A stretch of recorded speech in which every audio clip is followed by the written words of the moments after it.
It's time to honor Jordan Travis, one of Florida State's all-time great offensive weapons.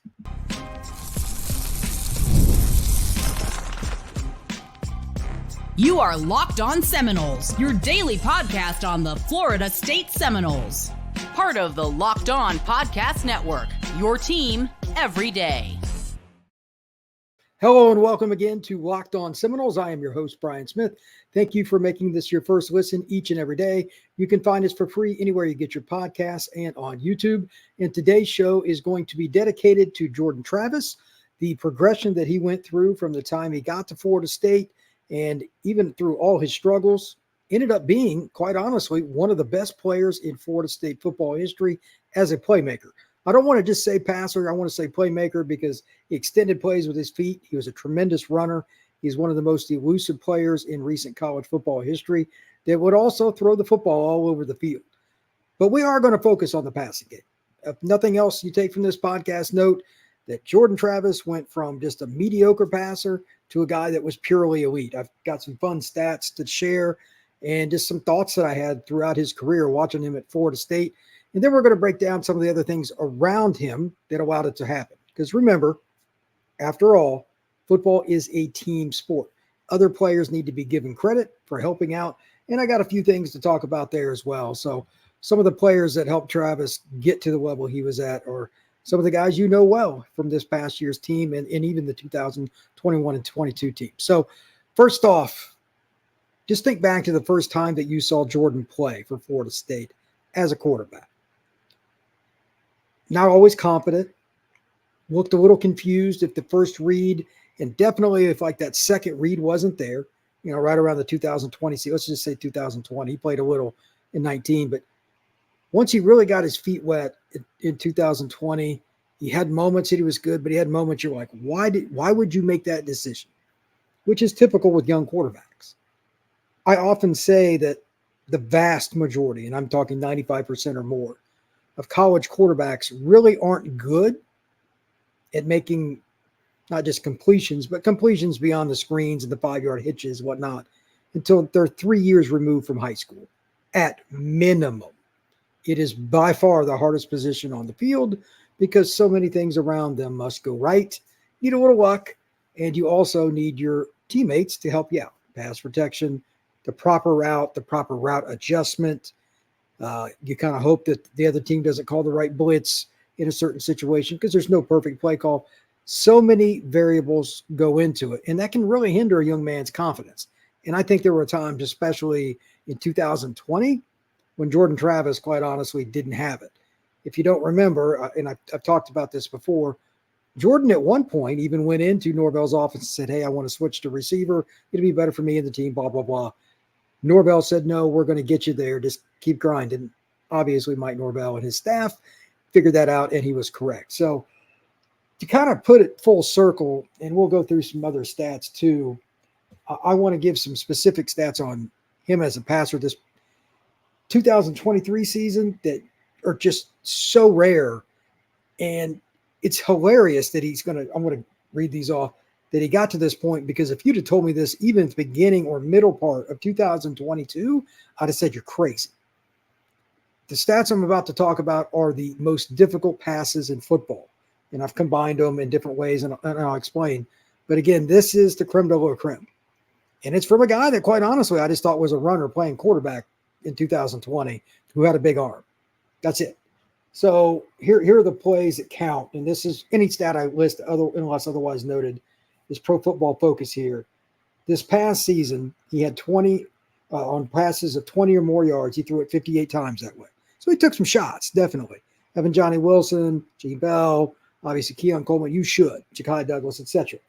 18 to 58, only 31%, but he threw a ton of plays down the field. Obviously, they were successful. They averaged 10.2 yards per attempt, 591 yards, 3 touchdowns. But here's the biggest thing. When you take shots down the field, even a commentator during a game is going to say, hey, you're risking interception, etc. The goose egg. He didn't have any picks. That's impressive. He only had 2 picks regardless on the season. Here's the more important number, because at least down the field, there are fewer defenders. There's a safety, maybe a corner. You don't deal with the linebackers very much. From 10 to 19 yards, that's the by far the highest rate of getting picked off, because middle of the field is part of that, where the linebackers are. You try to get that area right there between the linebacker and the safety. Even NFL teams, most of the time, avoid the middle of the field. It's just the highest rate of getting picked. Here are his numbers. 47 to 86 for 54.7%, 843 yards, 9.8 yards per attempt, 10 touchdowns, 1 pick. Phenomenal. When you're in that range and other teams know that, hey, they're going to try to push the ball, they're going to take some chances. They got skill guys, obviously, again, Bell and all these different guys. I mean, like Morlock was like the third tight end, and he's really talented. So that kind of puts things into perspective, and we'll talk more about him here in a minute. But 10 touchdowns, 1 pick in the most difficult area. Comeback routes, over routes, deep digs, etc. in the middle of the field, they're dangerous. He was very efficient with doing it. Finally, when you combine those first 2 areas that I talked about, this is the total. 65 of 144, 45.1%, 1,434 yards, 10 yards per attempt, which is still really good, 13 touchdowns, only 1 interception. Now, those are just the difficult kinds of throws that we're talking about. So, I mean, well, Brian, he's 45%. Well, yeah, but those are all the really hard throws with a lot of players around. These aren't the screens and all the things that pump guys up to that 65, 70% mark. Jordan Travis made plays in the middle of the field against talented teams, against bad teams, whatever. He was consistent all year. Again, just 2 picks when you're the focal point. And here's the additional part, because I didn't even realize how much this was till I dug into the stats today. In 22, he ran a lot more, not just taken off, but Norvell and his staff designed more plays where Jordan would either flat out be the main ball carrier or at least be in a run pass option scenario where he could take off. They were trying to protect him so he could get to the NFL. I have no doubts of that. I never asked anybody, solely my opinion, but he didn't really run that much this past year. And it's just ironic because without running as much, especially the back half of the year, once teams saw the statistics and they saw the film, teams backed off a little bit in some ways and tried to spy him a little, play a little more coverage, and he still picked him apart for the most part. He was pretty impressive. So here are some stats for him. I want to start with 2022. 226 to 353, 64%, 3,214 yards, 9.1 yards per attempt, 24 scores, and 5 picks. I mean, the year before in 2021, wasn't that he was bad, but he had 10 games, 1,539 yards, 15 touchdowns, 6 picks. Huge jump. And then in 23, the numbers in terms of yards went down, but he only played in 11 games. Keep that in mind.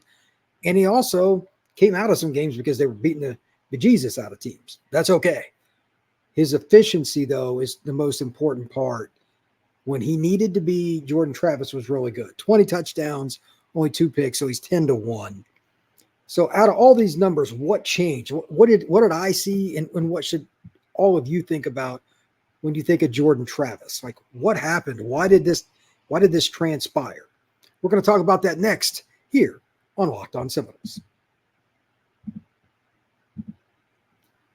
When you're hiring for a small business, you want to find quality and professionals that are right for the job. That's why you need to check out LinkedIn Jobs. LinkedIn Jobs has the tools to help you find the right professionals for your team faster and for free. On LinkedIn, 86% of small businesses get a qualified candidate within 24 hours. Hire professionals like a professional on LinkedIn. LinkedIn knows that small businesses are wearing so many hats and might not have the time to resources to hire. LinkedIn is constantly finding ways to make the process easier, even just when they launch something like a feature that helps you write job descriptions, making the process even easier and quicker. 2.5 million small businesses are using LinkedIn for hiring. Post your job for free at linkedin.com/lockedoncollege. That's linkedin.com/lockedoncollege to post your job for free. Terms and conditions apply. Why did Jordan Travis take that step? Why did it take so long? What goes in with quarterback play? This is one of the questions I get from parents of quarterbacks going through the recruiting process, fans. I talk to college coaches about it, talk to high school coaches, quarterback trainers. Everybody has a little different thought on it. But here's my overall summary. Each player is just different. Quarterback is about above the shoulders. Jordan Travis is no different. When you gain confidence, when you start to hit a few plays, it's amazing how the field looks bigger, how the windows are much easier to throw into, and how you grow confidence with your guy getting open. Instead of waiting, for instance, for that player to get open, you see it about to happen. You release it before the player is open and throw it to a spot. You have to throw it before he's open more often than not against quality competition. And college guys get open pretty easy, but against the elite teams, not so much. When you're playing a top 25 opponent, they probably got some DBs. Jordan Travis, early in his career, waited until guys were open to release far too often. As he went along, I think the biggest thing is just simply confidence, and it's just reps. It's the same thing that I talked about earlier. Third year removed from high school at minimum is the key to quarterback play, more often than not. For every Caleb Williams or Drake May who was great as a freshman or a sophomore, there are 100 guys that are pretty awful as a freshman or sophomore. That's the key. We can talk about all the greatness last year at Florida State, but if Jordan Travis had decided to go to the NFL or whatever, and they hadn't had him last year, they would not have sniffed the season they did. You know, maybe they get a portal guy, they get lucky, but it still would have been somebody new in the system, etc. You need the same players doing the same plays over and over, thousands of reps. That is quarterback play, and it gives confidence. And it also leads to something else that's important. The guys around you get confidence in the guy throwing the football or handing off, making audibles, making line calls. And to that point, one of my favorite things to talk about is line play. As I've often said here on this show, when I go to a football game, one of my favorite things to do is to sit in the stands, high and down, but vertically, meaning in the end zone. Everybody else hates end zone seats. Why would I want it? Because that's how you can grade O-line play. And to that point, I want to give a little credit.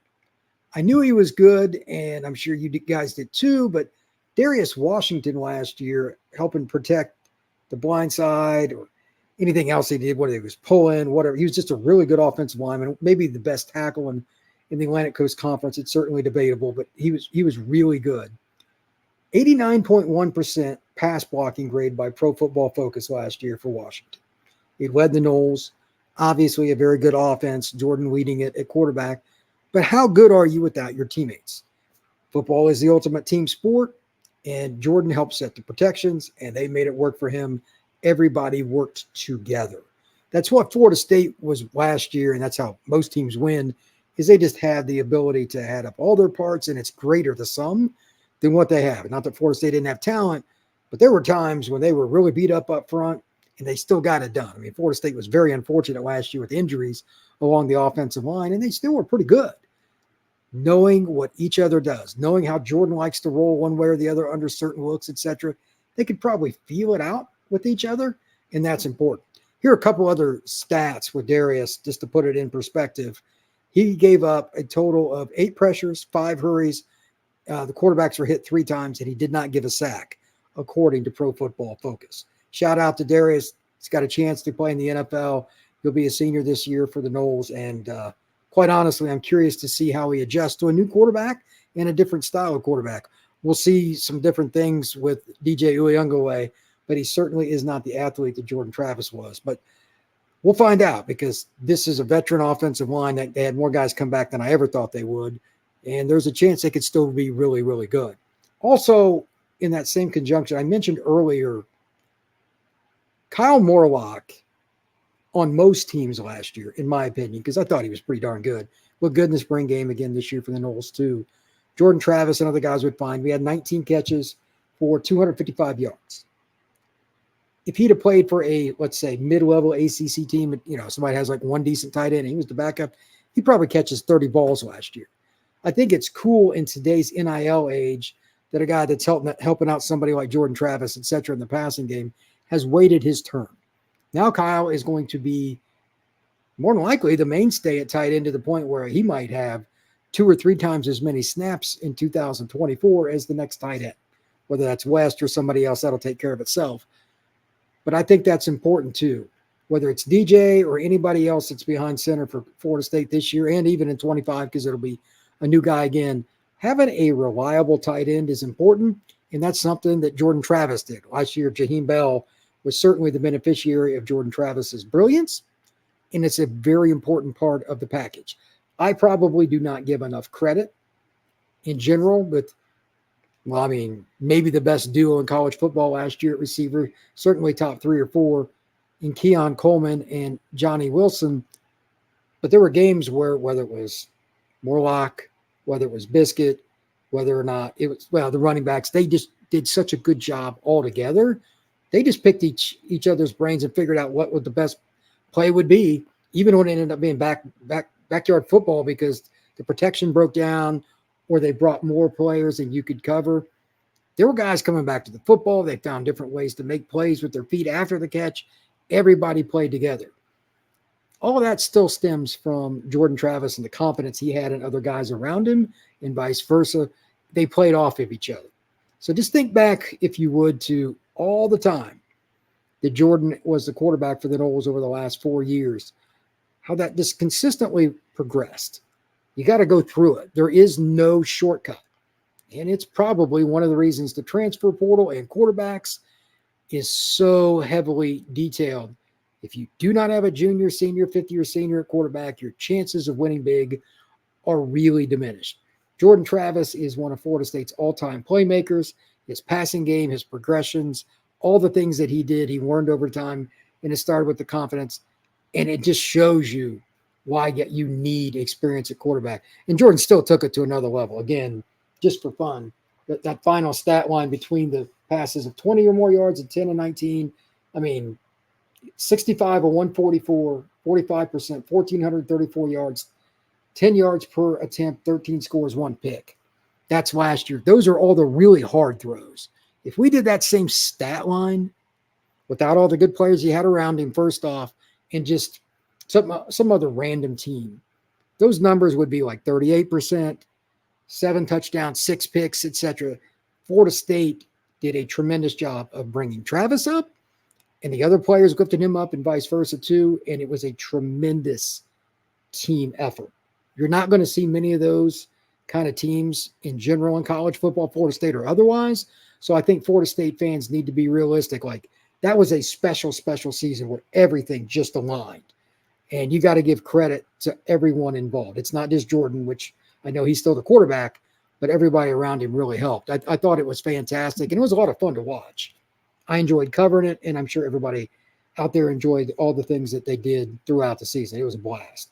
Coming up next, we're going to talk a little bit about the offensive line. I saw a poll, and it's, just off-season poll that was kind of interesting, and I want everybody in here to kind of comment on it. We're going to talk about the offensive line. How should it be viewed, with all of its experience, coming back next year at Florida State?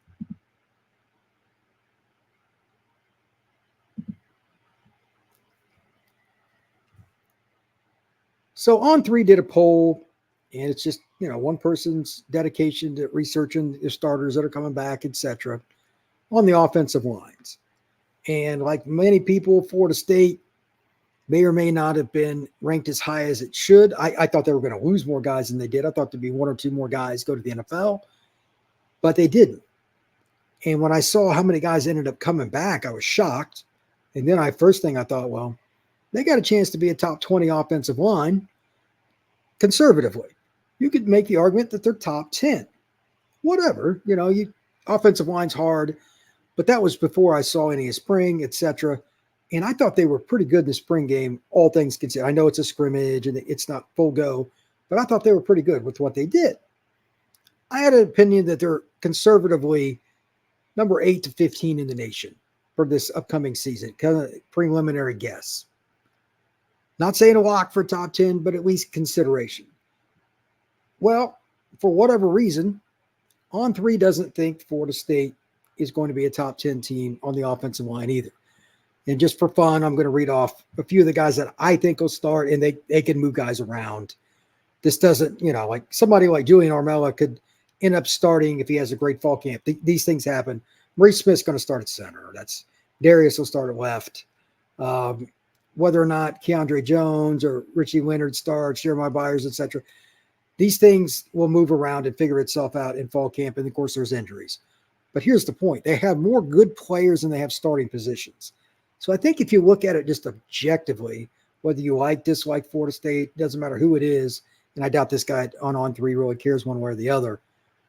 You have to say, if nothing else about Florida State, they have a lot of experience and they have a tremendous amount of depth considering all the guys that are seniors, fifth-year seniors that are among the group. It's pretty rare. Now, they're probably going to have to hit the portal after this year because 25 units going to be different with some guys leaving. But overall, I mean, like a guy like TJ Ferguson, that's getting him to transfer. They've got a really good group as far as talent. Now, whether or not they gel, I get it. But I don't know how many teams have as many players back as Florida State. I don't know, because they got a couple of transfers, but they got a couple of guys that could start that have played and started before. Like Keandre is a pretty good player. I think it's pretty interesting that they didn't have them in the top 10. So here's your question. Is Florida State going to be as good, better, worse? Where do you think the offensive line will be this year? You want to throw in a comment on YouTube about, hey, I think they're a top 10 unit. That's fine. But the more important question for me, again, will it be a better unit, about the same as last year, or worse? They could have, depending on how they do the lineup, 4 starters back, but maybe one of the transfers beat somebody out. I take it as, at worst, this is a deep group that has 2 or 3 guys that will at least play a little bit in the NFL. I would imagine Darius will end up in the NFL for a while. I don't know if he'll play tackle or not. It's really hard to do that, but I think he probably could, and I think he could play some guard too. I really hope that Mo Smith gets a chance. Heard really good things about him as a player on the field and off the field as well, in terms of being respected by teammates and peers. So there's just a couple of them. But I think by the end of the year, we might be talking more about this, that Florida State, if they have a really good season, they should, hypothetically, have a top 10 unit offensive line-wise.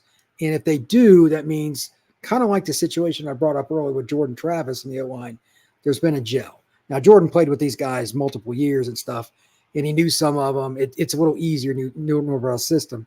So it's a lot to ask at DJ Uiagalelei. But even if it's by game, let's say 4 or 5, before they really hit a stretch of some tough games, if Florida State can really gel with the line calls and the protections, and they get a feel for how DJ moves when things break down, that's important. Even though it's ad lib, I think Florida State's passing game, while he's not going to run like Jordan did, DJ will be able to escape more and still hit some big plays. And remember, if there's any area that DJ does better than Jordan, it's just sheer arm strength. He can throw from some angles that you would 99.9% of the time not want a quarterback to throw from. And not only do it, but put it on a rope.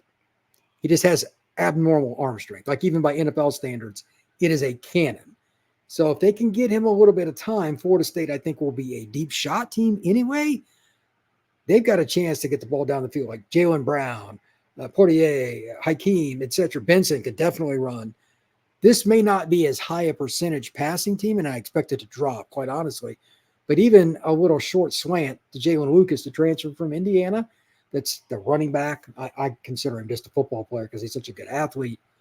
They put him in the slot or a wheel route or something, they can really burn teams. Even on 3rd and 8, they might score. That O-line quarterback congruency will be very vital to the Noles this year, and I think it's something that we should really kind of look at. Excuse me. Florida State has a chance to be a dynamic offense, even if it's not consistent.